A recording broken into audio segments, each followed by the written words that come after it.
Surpresa agradável, né? Amém. Deus nos coloca juntos e a gente se reencontra e é na comunhão que a gente...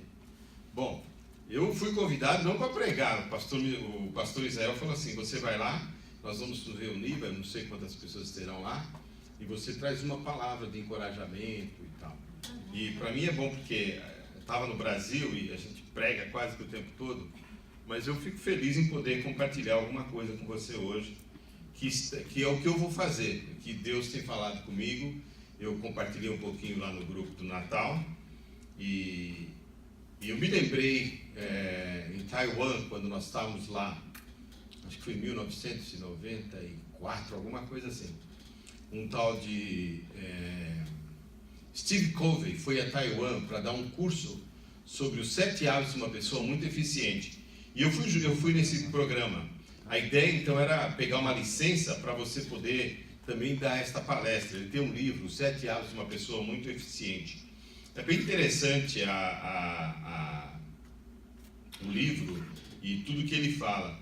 E esses dias, nessa fase de transição, e como o pastor Israel falou, esse mundo tão agitado, isso tem vindo à minha mente. Um dos 7 hábitos que ele fala é primeiro as primeiras coisas. E tem sido um princípio que quem mexe com administração, organização, igreja, tem aplicado. Porque a ideia então é priorizar aquilo que deve ser priorizado. Ou seja, aquilo que é fundamental. E então primeiro as primeiras coisas. E eu penso e tenho pregado no Brasil, tenho falado para alguns pastores e líderes, o grande desafio da igreja cristã, que a gente sempre pensou que fosse missões, e é um dos desafios, mas o grande desafio da igreja cristã agora, daqui para frente do século 21, será em como continuar crendo no Cristo do Novo Testamento, a sua divindade, se Jesus é ou não é o Filho de Deus. Todas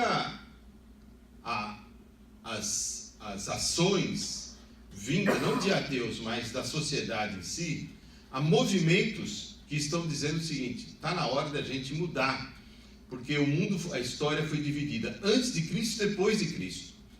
E o ano Dominis, é o ano do Senhor Jesus. Nós vemos essa era, mas há um grande movimento no meio cultural, isso é um movimento global, e de atacar, porque o que mantém a Cristo ser o que Ele é, e o que nós pregamos e que nós ensinamos, é o Cristo do Novo Testamento. Nós cremos que Jesus é o Filho de Deus, que Ele veio, morreu na cruz pelos pecados da humanidade, que Ele ressuscitou ao 3º dia, e que Ele vai voltar, e que nós estamos vivendo esta época da graça. Então, a igreja está dentro desse período, não importa que linha que você tem escatológica, mas nós vivemos em dias difíceis, em que há uma grande apostasia, há muita heresia, e aquilo que Paulo escreve para Timóteo, que no final dos dias seriam dias difíceis, o tipo de pessoa, de indivíduo que estaria compondo essa sociedade, seriam pessoas com aparência de espiritualidade, piedade, mas na verdade são pessoas frias, são amantes de dinheiro, amantes de si mesmo, não respeitam autoridades, enfim. E a igreja está nesse contexto. Mas qual o grande desafio? E isso que veio no meu coração. Qual será o grande desafio para nós quando a gente vai pregar? É voltar a pregar esse Jesus. Pôr primeiro as primeiras coisas. E essa primeira coisa, então, eu acho que o que está no meu coração, se alguém perguntar qual é o seu plano para 2018, eu diria: eu escolhi Deus, eu escolhi Jesus, eu quero Jesus em primeiro lugar. E é nesse texto que eu queria só ler para você, se você quiser, está lá em Josué, porque esse é um desafio da nossa jornada cristã. Mesmo que eu seja cristão ou religioso, eu tenho que fazer escolhas. E uma pessoa normal, adulta, faz cerca de 35 mil escolhas por dia. E uma adolescente para baixo, uma criança, ou antes de se tornar adolescente, ela tem que fazer 3.000 escolhas por dia, mais ou menos. E então, 2018, qual será a sua escolha? O que você escolheu? Eu acho legal aqui a história do Josué, porque depois de 40 anos ele caminhar com o povo, trazer o povo para Canaã, passou por Jericó, o pessoal não tinha lugar onde morar, agora tem um terreninho, agora tem um espaço, há uma paz, né? O pessoal está seguro e todo mundo pode começar a construir sua própria casa, já começou a dividir os territórios. Então, aquela questão de morar no deserto, caminhar no deserto, ter que atravessar rios sem pontes, já foi passando. Agora Josué nota que o pessoal está meio tranquilo, está meio folgado, está todo mundo relaxando, sem perceber os perigos, porque eles estão em volta de povos ainda que odiavam o povo de Israel. E aí então é que Josué, olhando para esse contexto e vendo que começa a haver um certo relaxamento, não é, da parte de algumas pessoas, ele faz uma decisão e ele faz um apelo, um desafio também. Se você ler Josué 24, 15, 14, eu vou ler aqui para você. Agora, pois, temei ao Senhor, serviu com sinceridade e com verdade. E deitai fora os deuses, os quais serviram vossos pais da além do rio e no Egito, e serviu ao Senhor. Quando eles começaram a ter uma certa folga, que a coisa começou a ficar boa, eles começaram a querer adorar o Deus do Egito, querer adorar os deuses que estavam ali em volta, estavam já trazendo essa forma de adoração estranha ao povo hebreu. E então Josué fala para ele: olha, lança fora os deuses os quais serviram vossos pais da além do rio e no Egito. Aquela vida acabou, aquilo é passado, e servir ao Senhor. E ele fala então: porém, se vos parece mal aos vossos olhos servir ao Senhor, escolhei hoje a quem sirvais. Se os deuses a quem serviram vossos pais, que estavam da além do rio, e os deuses dos amorreus, em cuja terra habitais, porém eu e minha casa serviremos ao Senhor. Então, como eu me comprometi a fazer uma homilia, eu acho que esse texto realça aqui, a primeira coisa, escolhas. Escolhas nós temos que fazer. Mesmo quando você escolhe nada, você escolheu nada. Escolheu não escolher. Então é impossível ficar sem escolher. E aqui o Josué, ele faz um desafio ao povo de Israel, não é? Olha, vocês foram abençoados, vocês saíram do deserto, estão numa terra agora que mana leite e mel, e depois desses 40 anos que vocês sofreram, mas vocês estão relaxando um pouquinho, vocês vão ter que fazer uma decisão. Não dá para ficar com o pé em duas canoas. Então a escolha é fundamental. E a escolha que Josué faz agora não é dele. A escolha que a gente faz é uma coisa pessoal, é personalizada. Ele fala: vocês têm que escolher, é vocês que escolhem. E então a gente vê na Bíblia, se a gente pudesse ver, muita gente que fez escolhas que foram escolhas desastrosas, né? A gente lembra a escolha de Adão, por exemplo, a escolha de Caim. E se você vai entrando na Bíblia, quantas escolhas foram feitas? Foram escolhas desastrosas. E lembrando o Steve Covey, ele fala que toda escolha é como uma vara, não é? Quando você escolhe segurar nessa ponta, a outra ponta vem junto. Ele diz que toda escolha tem uma consequência, é impossível. Então, Josué está aqui dizendo: eu escolhi Deus. Vocês podem escolher o que vocês quiserem. Vocês têm liberdade. E é o que hoje nós temos. Mas nessas histórias, né, que a gente vê na Bíblia, escolhas desastrosas, a gente vê a graça e a misericórdia de Deus. Mas são escolhas. E eu não quero entrar ali. Mas é importante você lembrar que escolha você, mesmo que você não tenha opção, você sempre está escolhendo. E que escolha é alguma coisa muito pessoal. Eu não posso escolher por você. É isso que Josué está falando ao povo de Israel. Vocês vão escolher. Se vocês vão escolher o Deus vossos pais, ou Deus dos amorreus na terra onde vocês estão, ou se vocês vão escolher o Deus de Israel. Eu e minha casa, ele está dizendo, eu decidi, eu escolhi Deus. Minha opção, primeiro Deus, é Deus que eu estou escolhendo. Então isso é legal. A segunda coisa é sobre o tempo, que Josué fala: olha, esse é o dia, não é? Esse é o momento. a questão do tempo. A gente pode deixar para escolher mais tarde, ou escolha que nós fizemos antes, que nós já não honramos mais. Então Josué está dizendo, olha, esse é o dia da escolha. E quando ele fala do tempo, a gente tem que lembrar, eu passei por uma experiência, estava falando com o pastor Ofírio ano passado, quando fui diagnosticado com câncer, que eu vi que o tempo ficou muito curto. O tempo é uma coisa tão relativa, eu comecei a entender porque que os gregos discutiam, e até hoje há pensadores que não acreditam que existe tempo. Não existe tempo. Acredita que existe espaço, mas o tempo não existe. O tempo cronológico, o cronos, né? O Novo Testamento fala de, foram duas palavras para tempo. Crono, que é a marcação do tempo, né? Que passa, 1, 2, 3, vai sendo contado. E a palavra kairos, que é a plenitude dos tempos, que é como assim, é como uma planta. Você planta alguma coisa, um pé de limão. Estou lá na casa do pastor Israel, esse limão é do meu pé.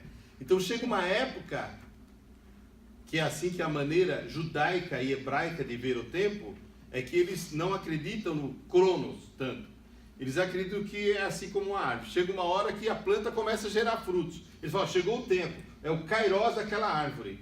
E Paulo vê assim, olhando para a história, ele fala, quando Cristo veio, é o kairos de Deus para a humanidade. Jesus foi enviado nesse tempo, nesse kairos. E isso é importante para nós hoje, porque nós estamos nos aproximando no kairos do final da história.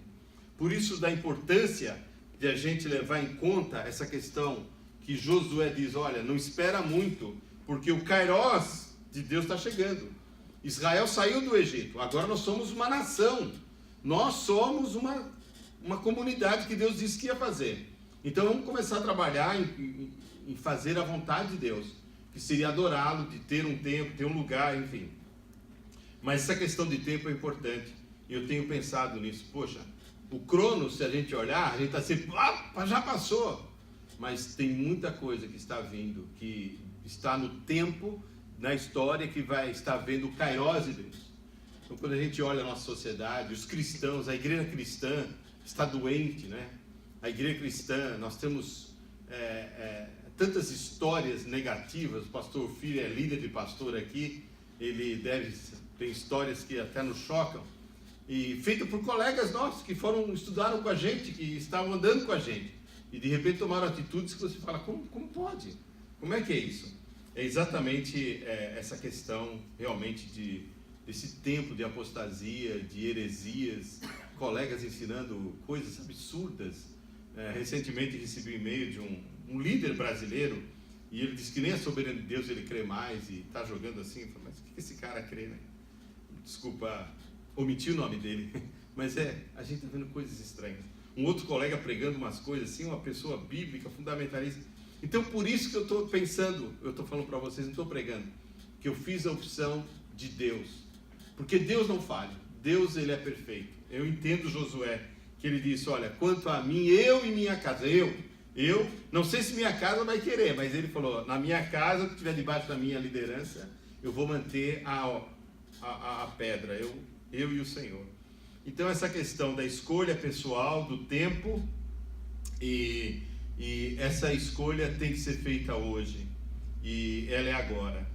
Então eu acho que essa opção de decidir por Deus, não importa o que aconteça, eu escolhi Deus. Em 2018 eu vou continuar seguindo a Jesus, eu vou continuar pregando Jesus, vivendo Jesus, orando para Jesus. Não importa o que aconteça com meus colegas, com a minha denominação, eu e minha casa serviremos ao Senhor, e tudo que estiver debaixo da minha influência eu vou manter e honrar Jesus. Eu acho que é isso que eu queria compartilhar com você. Qual o seu plano para 2018? Se você perguntasse para Josué, ele disse, quanto a mim, eu e minha casa vamos servir o Senhor. Nós vamos continuar amando ao Senhor. E esse grande desafio da igreja cristã, de quem é Jesus, que será a grande pergunta que nós vamos ter que responder, pastor. Quem é Jesus? Porque a igreja e o estilo de vida da igreja não tem conseguido revelar quem é o Jesus do Novo Testamento. Esse é um desafio para nós, pastores, líderes, para nós cristãos. O mundo está assim meio... E tudo vai depender de nós. O mundo sempre esteve ruim. Então nós, como igreja, hoje, precisamos retomar, nos render ao Senhor e fazer essa opção. Eu quero o Senhor. Eu quero Jesus. E as implicações dessa escolha, não é? Eu morava na China, um país que é proibido, que proibido pregar de Jesus.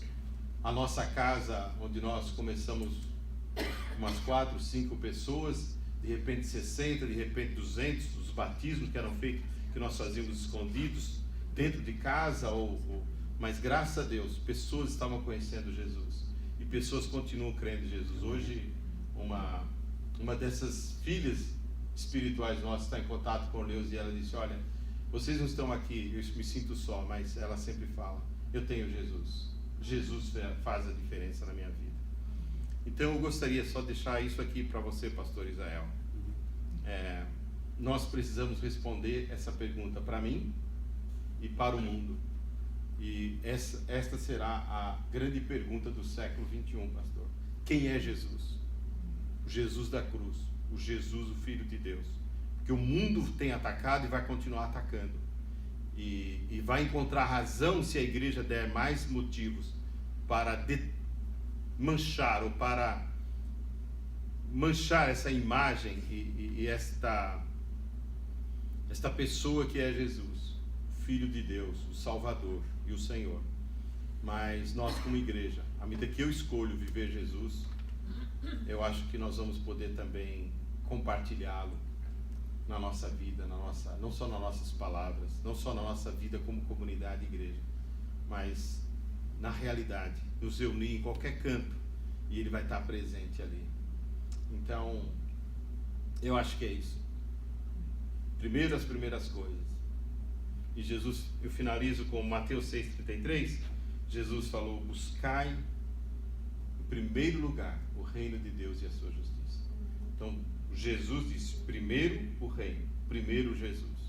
O maior valor do reino de Deus, onde Deus domina, ele fala, todos devem adorar Jesus.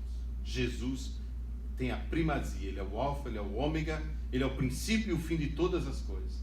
Ele é a pedra angular. Então, no reino, buscar em primeiro lugar é primeiro busca Jesus, sirva Jesus, submita a Jesus. Vamos orar? As demais coisas, que é essa que a igreja escorre atrás, as demais coisas, deixa que Deus vai dar. Pastor, vem cá, ora com a gente aqui.